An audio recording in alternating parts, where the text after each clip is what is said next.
वेदों का सबसे गहरा अगर तुमने ज्ञान लेना है तो वो जलंधर शहर में है। मुझे नहीं पता आप में से कितने लोगों को ये पता है, लेकिन ये शहर पूरे भारत में नहीं पूरी दुनिया में अपनी संस्कृति के लिए जाना जाता है। ये मेरा अभ्यास है।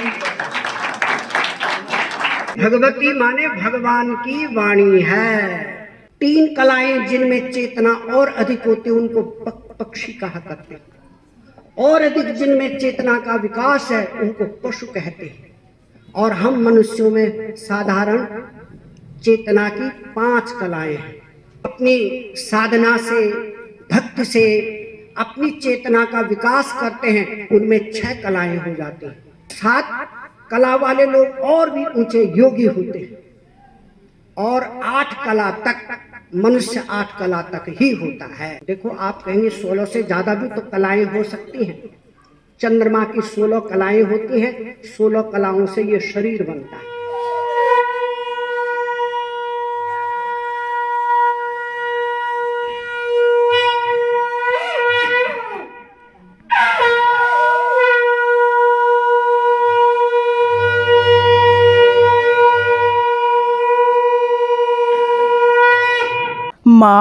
महामहनीय मेधाविन् त्वदीयं स्वागतं कुर्मः, त्वदीयं स्वागतं कुर्मः। गुरोर्गीर्वाण भाषाया त्वदीयं स्वागतं कुर्मः, त्वदीयं स्वागतं कुर्मः। नमो नमः। आज ये जो वात्सल्य ग्राम में प्रोग्राम हो रहा है संस्कृत को लेके, गीता जयंती का, इसकी हमें इतनी खुशी है और हम अपने बच्चों को भी प्रोत्साहित कर रहे हैं कि संस्कृत से जुड़ें और संस्कृत को समझें। और हमारा यही उद्देश्य है कि घर घर में संस्कृत हो। हमारे बच्चे जो छोड़ चुके हैं, और हम तो ये भी चाहते हैं कि स्कूलों में भी संस्कृत होनी चाहिए। भगवती माने भगवान की वाणी है। अब प्रश्न होता है कि भगवान, क्या कृष्ण भगवान थे? भाई हम लोग, हमारे कुछ भाई ये भी मानते हैं, हमारे कुछ विद्वान ये भी मानते हैं वो एक महापुरुष थे। क्यों भगवान माना जाए? भगवान तो बहुत ऊंची वस्तु है। देखो, जो भगवान श्री कृष्ण क्यों भगवान कहे जाते हैं? इनके अंदर जो महापुरुषों ने, जो श्रीमद् भगवत गीता में इनका उपदेश है, या जो भी इन्होंने कार्य किए हैं, ये कहा गया कि इनमें परमात्मा की 16 कलाएं ही प्रकट हो गई थी। महापुरुष ये कार्य नहीं कर सकते। महापुरुषों की एक सीमित शक्ति होती है। 8 कला तक महापुरुष होते हैं, यानी चेतना का विकास, बुद्धि का विकास। एक चेतना का एक अंश, एक कला जिनमें रहती है, जो जन्म लेते हैं, मरते हैं, उनको वृक्ष कहते हैं। चेतना की 2 कलाएं जिनमें होती हैं उनको कीड़े मकोड़े कहते हैं। 3 कलाएं जिनमें चेतना और अधिक होती है उनको पक्षी कहा करते हैं, और अधिक जिनमें चेतना का विकास है उनको पशु कहते हैं। और हम मनुष्यों में साधारण चेतना की 5 कलाएं हैं। हम इन सब में श्रेष्ठ हैं। ये भी हमारे भाई हैं, इसलिए कहा जाता है कि इनको, किसी को इनकी हिंसा नहीं करनी चाहिए। वृक्ष काटना भी पाप है। कीड़े मकोड़े और पशु पक्षी को मारना तो बड़ी बात है। वृक्ष भी प्राणी है, उसमें भी भगवान की चेतना है। तो इस प्रकार से जिनमें जो अपनी साधना से, भक्ति से अपनी चेतना का विकास करते हैं, उनमें 6 कलाएं हो जाती हैं। वो संसार को, लोगों को अपने पीछे, अपनी बात मनवाने की उनमें शक्ति होती है। लोग उनके पीछे चल पड़ते हैं। हजारों लोगों को वो एक उसमें रख सकते हैं, अपने विचारों से सहमत कर सकते हैं। 7 कला वाले लोग और भी ऊंचे योगी होते हैं, और 8 कला तक मनुष्य 8 कला तक ही होता है। उसके आगे जितने भी हैं, जितने भी जीव मनुष्य पैदा हुए, उनको शास्त्रों में उनको अवतार कहा गया है कि वो भी मनुष्य प्राणी थे, जीव थे, पर उनमें ईश्वर की चेतना का ज्यादा विकास था, इसलिए उनको अवतार का मतलब परमात्मा की एक शक्ति, विशेष शक्ति प्रकट हुई थी उनमें। वैसे तो हम भी अवतार हैं, पेड़ पौधे भी अवतार हैं भगवान के, कीड़े मकोड़े पशु पक्षी भी अवतार हैं, परंतु जिनमें विशेष शक्तियां पैदा हुई और जिन्होंने ऐसे काम किए जिनको मनुष्य नहीं कर सकते। अब देखो, भगवान ने बराह शूकर का अवतार लिया, हिरण्याक्ष को मार डाला, मारकर चले गए। तो इस प्रकार हिरण्याक्ष को, जिसके डर से ब्रह्मा जी भी कांपने लगे थे, अब बताओ सृष्टि रचने वाले ब्रह्मा वो भी कांपने लगे, उनको उन्होंने आकर मारा। तो क्या मनुष्य कर सकता है ये काम? इसलिए उनको अवतार कहा। कृष्ण इतने छोटे थे, उस उम्र में उन्होंने पूतना जैसी राक्षसी को मार डाला, कंस जैसे राक्षस को मार डाला। बचपन में उन्होंने इतनी लीलाएं की कि कोई साधारण व्यक्ति कर नहीं सकता है। इसलिए जो योगी थे उस समय, जो ऋषि थे, महापुरुष थे, उन्होंने कहा ये काम मनुष्य नहीं कर सकता है। यहाँ तक कि जब उनका जन्म हुआ तो जो गर्ग ऋषि थे, उनका नामकरण करने के लिए जब वहाँ नंद बाबा के यहाँ जब वो आए, उन्होंने जन्म पत्री बनाई, पेवा बनाया और कहा नंद बाबा सुन लो, ये जो तुम्हारे घर में पुत्र आया है ये साधारण नहीं है, ये साधारण नहीं है, इसमें तो ईश्वर के सारे गुण विद्यमान हैं। ये बात कही 16 के 16। देखो आप कहेंगे 16 से ज्यादा भी तो कलाएं हो सकती हैं, चंद्रमा की 16 कलाएं होती हैं, 16 कलाओं से ये शरीर बनता है। इसमें आत्मा के अतिरिक्त 16 चीजें हैं स्थूल रूप में, तो उनमें पूर्ण शक्ति थी। वो आंखों में वो शक्ति, पूर्ण सब कुछ देखने की ताकत, कानों में सब कुछ सुनने की ताकत, वाणी में सब कुछ बोलने की ताकत, हाथों में सब कुछ काम करने की ताकत, पांवों में हर जगह पहुंचने की ताकत, एक एक इंद्रिय में पूर्ण ताकत थी उनकी, इसलिए उनको अवतारी कहा। तो मैं ये कह रहा हूं, अगर हम उनको महापुरुष मानेंगे तो कोई कहेगा हम तो नहीं मानते, फिर श्रद्धा नहीं होती है। ध्यान रखना, अगर किसी व्यक्ति को, मैं यही बात इस समय यहाँ पर कह रहा हूँ, आप सब लोग मेरी बात सुन रहे हैं, अगर मैं सड़क पर खड़ी होकर के ये बात कहूँगा, कोई सुनेगा, लोग कहेंगे पागल है, पता नहीं कौन पागल हो गया है, ऐसा बोलेंगे। तो इस प्रकार से अगर हम जिसको हम महापुरुष कहेंगे तो वो मनुष्य है, और जिसको हम ईश्वर का दर्जा देंगे, देवता का दर्जा देंगे, तो हम आंखें बंद करके हाथ जोड़कर उसकी बात सुनेंगे और मानेंगे। महापुरुष की बात हम माने न माने हमारी मर्जी है। तो इसलिए महापुरुष कहने में कृष्ण का अपमान है।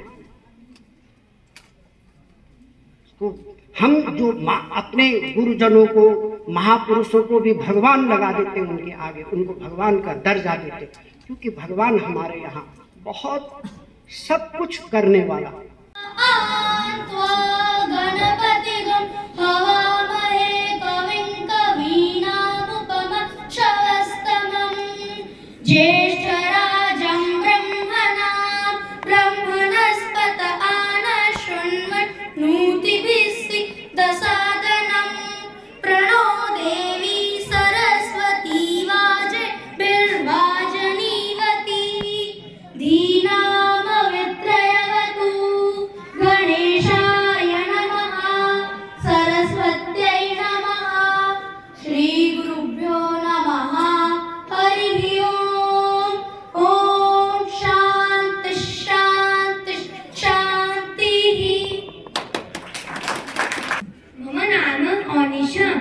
मम चतुर्थी कक्षायां पठामि।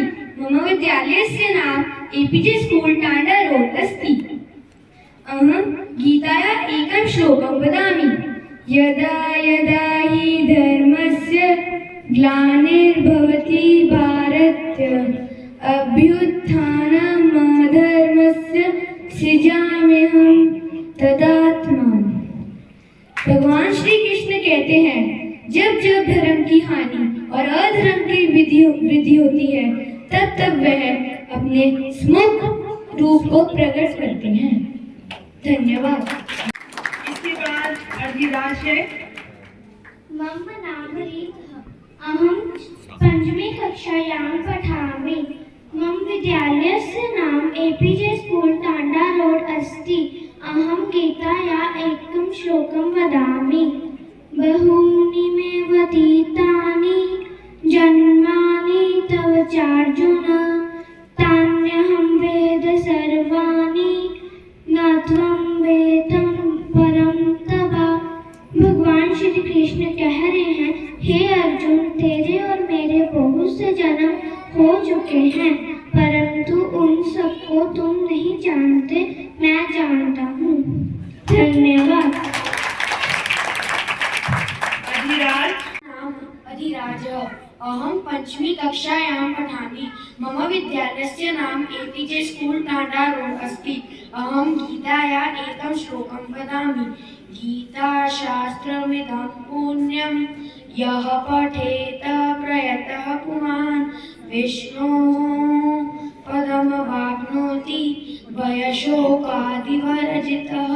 इसमें भगवान श्री कृष्ण ने अर्जुन से कहा है कि जो भी व्यक्ति शुद्ध चित्त होकर और प्रेम पूर्वक इस पवित्र गीता शास्त्र का पाठ करेगा, वह व्यक्ति शोक और भय से रहित होकर विष्णु धाम को प्राप्त कर लेगा। धन्यवाद। मम नाम एहानः। अहं पंचमी कक्षायां पठामि।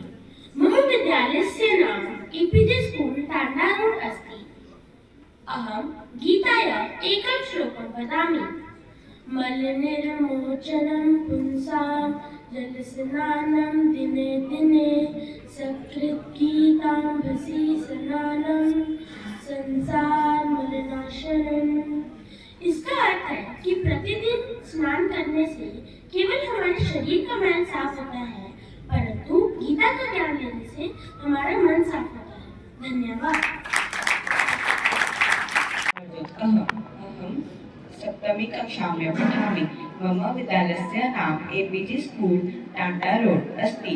अहं गीताया एकं श्लोक वदामि। यो मां पश्यति सर्वत्र सर्वं च मयि पश्यति तस्याहं न प्रणश्यामि सच्च मे न प्रणश्यति। भगवान श्री कृष्ण कहते हैं, जो सभी प्राणियों में मुझे देखता है और मुझ में सभी प्राणियों को देखता है, उसके लिए मैं अदृश्य नहीं होता हूँ और वह मेरे लिए अदृश्य नहीं होता है। धन्यवाद। अहं सप्तमी कक्षायां पठामि। मम विद्यालयस्य नाम एपीजे स्कूल टांडा रोड अस्ति। अहं गीतायां एकं श्लोकं वदामि। परित्राणाय साधूनां विनाशाय च दुष्कृतां धर्म संस्थापनार्थाय संभवामि युगे युगे। श्री कृष्ण कहते हैं कि सज्जनों तथा साधुओं की रक्षा, दुर्जनों तथा पापियों के विनाश तथा धर्म की स्थापना के लिए वे हर युग में बार बार अवतार लेते हैं और समस्त पृथ्वीवासियों का कल्याण करते हैं। धन्यवाद। नाम प्रियांशी। अहम् अष्टमी कक्षायां पठामि। मम विद्यालयस्य नाम एपीजे स्कूल टांडा रोड अस्ति। अहं गीतायाम् एकं श्लोकं वदामि। कर्मणेवाधिकारस्ते मा फलेषु कदाचन मा कर्मफलहेतुर्भूत् मा ते संगोऽस्व कर्मणि। श्री कृष्ण अर्जुन को बता रहे हैं कि तुम्हारा अधिकार सिर्फ कर्म करने में है, कर्म फल पर नहीं। इसीलिए कोई भी कर्म फल के लिए नहीं किया जाना चाहिए। तुम कर्म करते जाओ और फल की इच्छा मत करो। धन्यवाद। अहं सप्तमी कक्षायां पठामि। मम विद्यालय से नाम एपीजे स्कूल टांडा रोड अस्ति। अहं गीतायाम् एक श्लोकं वदामि। तुल्य निन्दास्तु तिर्मौनी सन्तुष्टो येन केनचित् अनिकेत सतिर्मति भक्तिमान। प्रियो नरः, वासुदेव कहते हैं जिस व्यक्ति को निंदा और स्तुति दोनों की तुल्य हो, जो मोहनी हो, जो किसी अल्प वस्तु से भी संतुष्ट हो, जो अनिकेत हो, वह स्थिर बुद्धि का भक्तिमान पुरुष मुझे प्रिय है। धन्यवाद।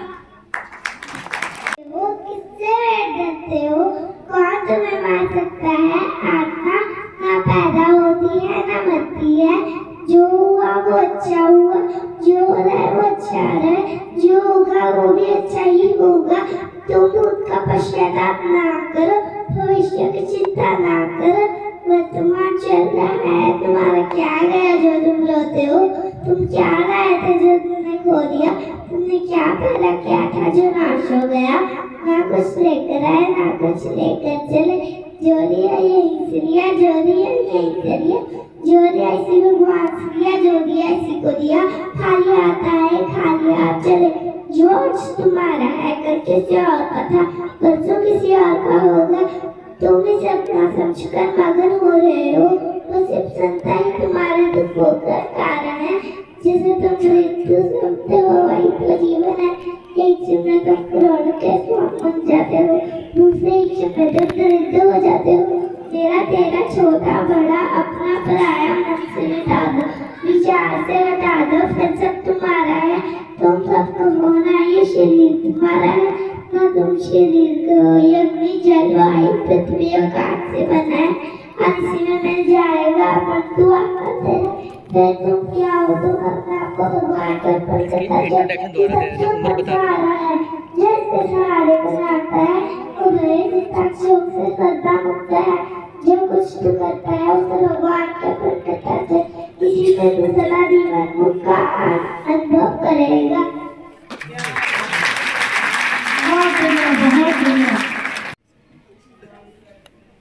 नमस्कार, अहम रेया मुस्कान एपीजे विद्यालय महावीर मार्ग कक्षा द्वादश विज्ञानस्य छात्रा अस्मि। अहं गीता जयन्ती इत्यस्य शुभोत्सरे अहं मञ्चे भारतीय सभ्यता च संस्कृतस्य विज्ञाने योगदानः इति विषये स्वविचारं प्रकटयितुम् उपस्थिता अस्मि। नाम काव्य है। गुरु ब्रह्मा गुरु विष्णु गुरु देवो महेश्वरा गुरु साक्षात् परम ब्रह्म तस्मै श्री गुरुवे नमः।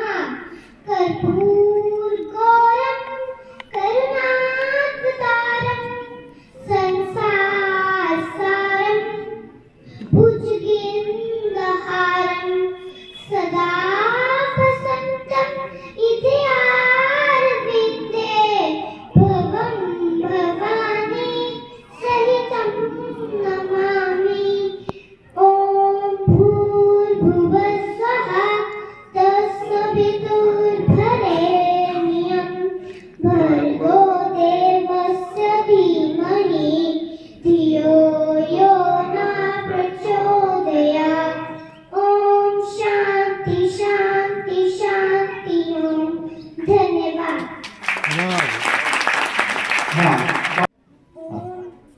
ओंकारं बिंदु संयुक्तं नित्यं ध्यायन्ति योगिनः सामदं मोक्षदं चैव। ओंकाराय नमो नमः। वक्रतुंड महाकाय सूर्यकोटि समप्रभ निर्विघ्नं कुरु मे देव। सर्वकार्य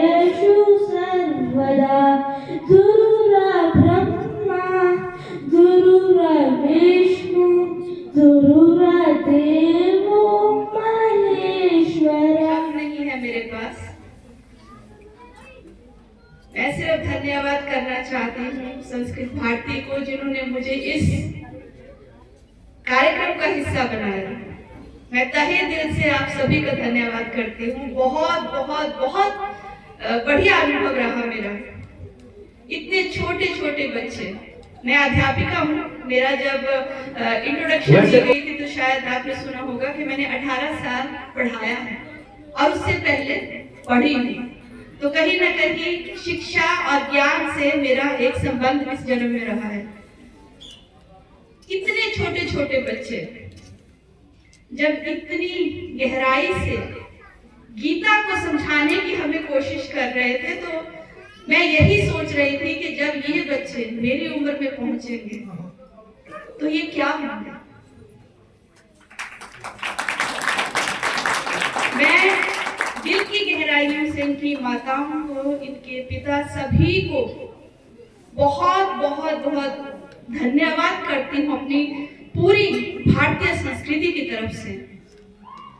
मैं एक दिन बात कर रही थी आपके ही संगठन के कुछ कर्मचारियों से। मैं बता रही थी कि जब मैं छोटी थी तो मैं इसी तरह की संस्थाओं से मेरा परिवार जुड़ा हुआ था और मैं बच्चों को देख रही थी और मुझे अपना बचपन याद आ रहा था कि मुझे कहा जाता तुझे श्लोक सुनाना है और मैं कहती थी ये सबसे बोरिंग काम है, मुझे बाहर जाके खेलने दो। और मेरा ध्यान बाहर ज्यादा होता था, लेकिन मुझे कहा जाता था नहीं, तुम्हें आके श्लोक सुनाना है और उसको याद करो। और संस्कृत भारती की तरफ से मैं खास करके बच्चों का बहुत धन्यवाद करता हूं जिन्होंने इतना सुंदर प्रस्तुति की, और कामना करता हूं ये आने वाले हमारे भारत की शान होंगे। और यहाँ मातृशक्ति से मैं अनुरोध करता हूं कि अपने बच्चों पर भी ऐसे संस्कार, और भी जो माताएं हैं वो ऐसे स्कूलों में बच्चे डालें जहां पर संस्कृत का प्रचलन है, संस्कृत की विद्या है। तो मैं हमारे जो सर्वेश चड्डा जी है, भगवती जी हैं और पूरी टीम जो संस्कृत भारती की टीम है, मैं उनका धन्यवाद करता हूं। ऐसे आयोजन होते रहने चाहिए और जितने भी यहाँ आए हैं उनका मैं तहे दिल से फिर धन्यवाद करता हूं।